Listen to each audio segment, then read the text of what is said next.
Initials BW from Ottawa, Canada.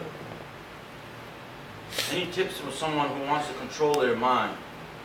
One has a loose mind and can't concentrate for long reading/memorizing.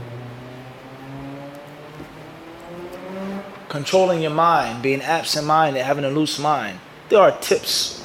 The first tip I would give you is something that we say to become one with the disease, as they say. Become one with the disease. Don't fight it. Realize that it's an issue, it's a problem. Accept it. This is how you are. Admit it. Live with it. And don't directly fight it. In time, gradually, from the side, outflanking it, certain tips to number one, if you can, overcome it. Or not even overcome it, to get rid of it. Overcome it and get rid of them, two different things. To slay it. Slay that dragon. That's one thing. It's gone. If you can do that, alhamdulillah. If you can't, then at least overcome it in which you're in charge. And if you can't, then at least manage it. I can't stay focused for 24 hours out the day. Impossible. I gotta watch something or listen to something, or someone may say, I'm not saying this. I have to have some type of, I gotta listen to music. But I'm only gonna listen to it for an hour out the day.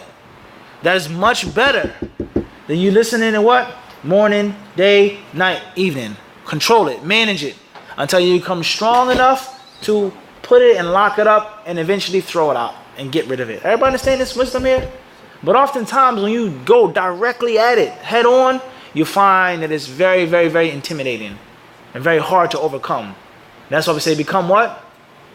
Become one with it. Just live with it for a second. And gradually ask Allah for help. Gradually take tips, take therapy, take the permissible way of getting out of that mental state of being absent-minded, ADHD, whatever they call it today. Taking medicines, taking pills, I'm not really for that. I would suggest natural remedies, whether it's certain teas or ginseng, certain types of honey. These things help you, help the body, help the mind. They've been around for millions of years. Allah Alam.